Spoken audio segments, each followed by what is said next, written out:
سر کل آپ کہہ رہے تھے کہ ان کو ساتھ ہی ہونا چاہیے، ان کو ان کے ساتھ تو ٹھیک ہے، اگر جیل میں رکھتے تو یکجا کر دیتے، ایک کوٹری میں رکھتے، ایک بیرک میں رکھتے، اچھا تو اچھی یہ بہتر بات ہوتی۔ سر ایک بحث اور چھڑ گئی، وہ یہ کہ جی سزا جو ہے وہ خاص کر ظاہر خان صاحب کی کہ ان کو 14 سال ایک ہوئی اور پھر 10 سال ایک ہوئی، تو ان کو کیا مجموعی طور پہ جو ہے وہ 24 سال کی سزا ہوئی ہے یا نہیں؟ یہ ایک بحث چل رہی ہے اس کے اوپر۔ نہیں، میرا خیال وہ یہ سزائیں ساری بیک وقت شروع ہوتی۔ اچھا، ایسا نہیں ہوتا کہ ایک سزا ختم ہوگی تو دوسری شروع ہوگی۔ صحیح۔ اور بعض اوقات تو اس میں لکھ دیا جاتا ہے، اگر فیصلے میں اگر لکھا فیصلے میں اگر لکھا ہو کہ یہ سزا اس کے بعد شروع ہوگی، اچھا، تو اس فیصلہ لکھنے والے کو کیا پتا کہ اس کی سزا کب شروع ہوگی، ٹھیک ہے نا، اور دوسرے کی کب شروع ہوگی۔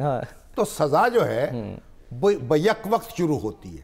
اصل میں جو یہ مقدمہ ہے نا، جو آپ کا توشہ خانہ توشہ خانہ کا، اب توشہ خانہ کے مقدمے میں کل بھی میں نے عرض کیا تھا، اس میں جو آپ کی فوجداری عدالت ہے جی، وہ عمران خان صاحب کو سزا سنا چکی ہے، بالکل، وہ نااہل بھی ہو چکے ہیں، 3 سال کی اور سزا ان کو 3 سال قید کی سزا بھی دی جا چکی ہے۔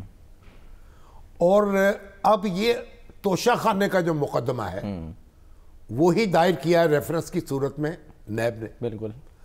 اب معاملہ یہ ہے کہ کیا ایک معاملے میں 2 مقدمات درج ہو سکتے ہیں؟ ایک جرم کی 2 FIR ہو سکتی ہیں؟ ایک جرم پر 2 مقدمے چل سکتے ہیں؟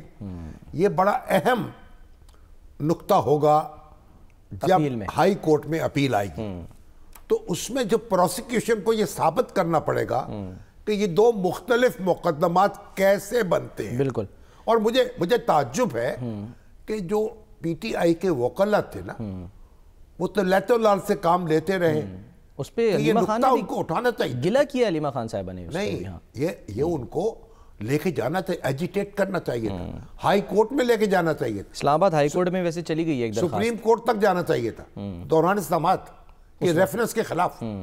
تو بہرحال یہ ایک ہمارے ہاں جو مقدمات کے فیصلے ہوتے ہیں نا، وہ ٹیکنیکل گراؤنڈز پہ ہوتے ہیں۔ یہ ساری جو ہماری بحثیں ہیں اور فقہی بحثیں ہیں نا، فقہ حنفی کے مطابق اور فقہ شافی کے مطابق اور فقہ جعفریہ کے مطابق اور یہ فقہ وکٹوریہ کے مطابق 1923، ٹھیک ہے نا، تو یہ سارے معاملات جو ہیں، جرم جو ہے، اور کہتے ہیں کہ جو فقہ وکٹوریہ میں تو یہ کہتے ہیں کہ جو مجرم ہوتا ہے یا ملزم ہوتا ہے، ملزم کہہ لیں، وہ قانون کا لاڈلا بچہ ہوتا ہے۔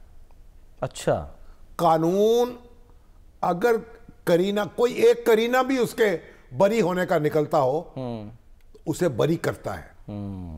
اسی لیے کہتے ہیں نا، قتل کا مقدمہ سزا ہوتی نا، آپ نے اکثر دیکھا ہوگا، شک کا فائدہ دے کر بری کر دیا گیا، benefit of doubt. Benefit of doubt, جہاں شک پیدا ہو جائے وہاں ملزم کو فائدہ ملتا ہے۔ صحیح۔ تو بہرحال یہ معاملہ تو اب آج تو جج صاحب نے فیصلہ جاری کر دیا ہے، 77 صفحات پر 77 صفحات پر ہے، سائفر کیس والا۔ اب اس پہ ہم کیا بحث کریں، لیکن یہ ہے کہ انہوں نے جو تفصیل بیان کی ہے، اپنے دلائل دیے ہیں، مگر کچھ الفاظ کے چناؤ میں نا کچھ غصہ لگتا ہے ان کو آ گیا ہے، سبجیکٹیو بہت ہو گئے ہیں آبجیکٹیو کے بجائے، غصہ آ گیا نا۔ تو اب بات یہ کہ جج کو غصہ نہیں آنا چاہیے، ٹھیک ہے نا۔ اگر آپ کو پتا ہے حضرت علی جو تھے، ان کا دشمن، ان کا ایک سینے پہ سوار ہو گیا تھا، ان کا مرہب جو تھا، اس کو انہوں نے اپنے دشمن کو لٹا لیا نا، ہاں جی، اور اس کی چھاتی پہ چڑھ کے بیٹھ گئے، وہ بیٹھ گئے، ہاں، اور اس کو وار کرنے لگے، اس نے ان کے منہ پہ تھوک دیا، وہ اٹھ گئے، تھوک کے اٹھ کے کھڑے ہو گئے، کہنے لگے اب تمہاری بات ہو گئی ہے ذاتی، نفس پہ آ گئی ہے، نفس پہ آ گئی، میں تمہیں چھوڑتا ہوں۔ بالکل، اس کو تلوار نہیں اٹھائی اس کے پاس۔ تو عدالت جو ہے اس کو ایسے الفاظ استعمال نہیں کرنے چاہیے جن سے اس کے غصے کی بو آئے، اور عدالت جو ہوتی ہے اور جب اس طرح کے الفاظ استعمال کرتی ہے، جیسے جسٹس کھوسا صاحب تھے، انہوں نے نواز شریف صاحب کے بارے میں سسلین مافیا کے الفاظ استعمال کیے۔ اب وہ اس وقت تو انہوں نے افسانہ لکھ دیا، لیکن اس افسانے کے نتیجے میں ان کی شخصیت داغدار ہو گئی. سیٹھ وقار بڑا نے شاندار کیریئر تھا ان کا, بڑے شاندار فیصلے کیے, لیکن ایک وہ معاملہ نواز شریف صاحب کا, اور ایک جو ایکسٹینشن کا معاملہ جو تھا چیف آف آرمی سٹاف کا, جو انہوں نے فیصلہ دیا تو ان کی شخصیت تار تار ہو گئی. تو اب یہ بہرحال سیٹھ وقار نے بھی سر بڑے الفاظ جو بھی فیصلہ انہوں نے دیا عدالت نے, اب کیونکہ یہ ابتدائی عدالت کا فیصلہ ہے, دیکھیے اس کے واقعاتی معاملات تو اپنی جگہ ہے نا, ٹیکنیکل واقعاتی بات تو یہ ہے, کبھی ایک تحفے آئے ہیں, وہ خریدے گئے ہیں, وہ بیچے گئے ہیں. صحیح. اچھا پہلے خریدے گئے ہیں یا پہلے بیچے گئے ہیں, اسیسمنٹ ٹھیک ہوئی ہے یا نہیں ٹھیک ہوئی اساسوں میں شو ہوئے, اب یہ سارے سوالات ہیں نا. اسیسمنٹ غلط ہوئی ہے کیا, حکومت کا کہاں طریقہ کار کی خلاف ورزی ہوئی, جو کچھ بھی ہے, اب یہ بحث تو عدالت میں ہوگی. لیکن مجھے جو افسوس ہے نا وہ یہ ہے کہ عمران خان صاحب جو ہے نا بڑے بلند دعووں کے ساتھ آئے تھے, اور یہ ابھی شہباز شریف صاحب نے یہ فیصلہ کیا نا کہ جو ان کو تحفے ملے ہیں وہ پرائم منسٹر ہاؤس میں دیواروں پر آویزہ کر دیے جائیں گے. صحیح. ٹھیک ہے, وہاں رکھ دیے جائیں گے. ہونا چاہیے کہ یا تو یہ وہاں رکھ دیے جائیں تحفے, یا پھر آکشن کر دیا آرکائیوز میں بھیج دیں. سر ویسے مودی صاحب تو آکشن کرتے ہیں, ان کے پیسے جو ہیں وہ کسی ٹرسٹ میں دے دیتے ہیں تعلیم کے لیے. بالکل. تو بات یہ ہے کہ ہمارا بحیثیت مجموعی تحفوں کا بیچنا, ان کے معاملے میں ریفرنس بننا, اس سے ہماری سبکی ہوئی ہے قومی سطح پر. سر اس میں تحفے دینے والے کیا سوچیں گے؟ بالکل. قانون تو چھوڑے نا, خانہ کعبہ کی گھڑی بنی ہوئی ہے اور وہ تحفہ آیا ہے. کیا آپ تحفے لے رہے ہیں پھر اس کو بیچ رہے ہیں, اچھی بات نہیں لگی, ذوق پہ گراں گزری ہے. سر افسوس ہوا ہے مجھے ایک پوائنٹ سر, کہ یہ بھی تو کانفلکٹ آف انٹرسٹ ہے نا. کل کو تو ہر شخص اس لیے وزیر اعظم یا پھر وہ فرسٹ لیڈی یا جو بھی کہہ لیں گے وہ بننا چاہے گا ایسے عہدوں پہ کہ جی ہمیں تو بڑے اچھے اچھے تحفے ملیں گے.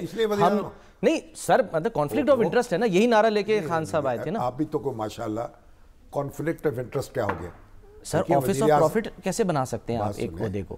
وزیر اعظم بن گیا, اس کو کوئی تحفے مل گئے, اور وہ تحفے جو ہے قانون نے ضابطہ مقرر کر رکھا ہے کہ ان تحفوں کی ایویلیویشن کرائی جائے گی, مالیت کا تعین ہوگا. صحیح. اس کے بعد اب تو 50% ہو گیا, پہلے 20 تھا, 50% ادا کر کے وہ بھی خان صاحب نے آپ گھر لے جا سکیں گے. جی. خان صاحب نے پہلے 20% تھا, خان صاحب نے 50% کیا, لیکن بدقسمتی سے ایویلیویشن پر سوال پیدا ہو گئے, پھر 50% بعد میں کیا, پہلے خرید لیا. تو یہ کئی ایسے سوالات ہیں جو میں ان کو جب دیکھتا ہوں تو مجھے دکھ ہوتا ہے, کاش ایسا نہ ہوتا. اور خان صاحب جو تھے انہوں نے تو دیکھیے یہ پتہ نہیں ارد گرد کے لوگ کیا کرتے ہیں, یا انسان کی بعض اوقات کیا ماری جاتی ہے, ایسا ہوتا ہے نا. انہوں نے جب طلاق ہوئی ان کی جمامہ سے پہلی, تو وہاں تو برطانیہ کا قانون ہے کہ طلاق جب ہوتی ہے تو جو جائیداد ہے وہ تقسیم ہو جاتی ہے, میاں کی اور بیوی کی جائیداد تقسیم ہو جاتی ہے, ہاف آف ہو جاتی ہے. ٹھیک ہے. تو وہ بلینز آف پاؤنڈز کی جائیداد تھی ان کی, اور خان صاحب میں تقسیم ہو سکتی تھی, نہیں لی, انہوں نے نہیں لی.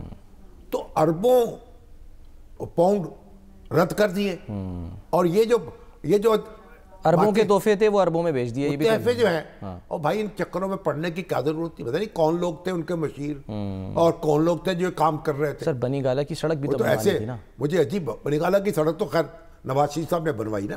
نہیں وہ تو کہتے ہیں کہ میں نے یہی تحفے بیچ کے بنوائی. مطلب وہ سڑک تو نواز شریف صاحب بنا گیا, کوئی بات ہے بھلا, سڑک سرکار بنا دیتی, سڑک اور طریقے سے بنا لیتے. بہرحال مجھے کوئی طبیعت پہ گراں گزری یہ بات. صحیح. باقی قانون کا معاملہ اپنا ہے, لیکن بات چیزیں ایسی بھی تو ہوتی ہے نا جو ذوق کو اچھی نہیں لگتی, نفاست پہنچاتی ہیں. بالکل بالکل صحیح کہہ رہے ہیں سر.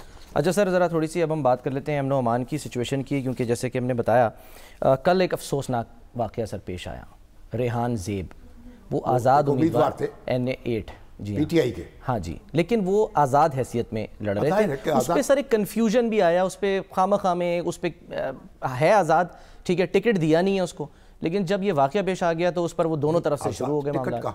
ٹکٹ تو دیے ہی نہیں نا سر, مقصد یعنی کہ بالکل آزاد تو ہیں, لیکن وہ یہ کہ حمایت یافتہ بھی تو ہوتا ہے نا. نہیں تو ان کا حمایت یافتہ کو اور تھا وہاں, جی ہاں، جس کو انہوں نے آپ پی ٹی آئی کے نام پہ لگ گیا نا وہ. ہاں اس پہ ذرا پی ٹی آئی کے کارکن تو تھے نا وہ, یہ اس میں کوئی شک نہیں ہے, پی ٹی آئی کے کارکن تھے. تو عابد حمید صاحب کو بھی ہم ابھی ملائیں گے, ان سے ہم بات کرتے ہیں کہ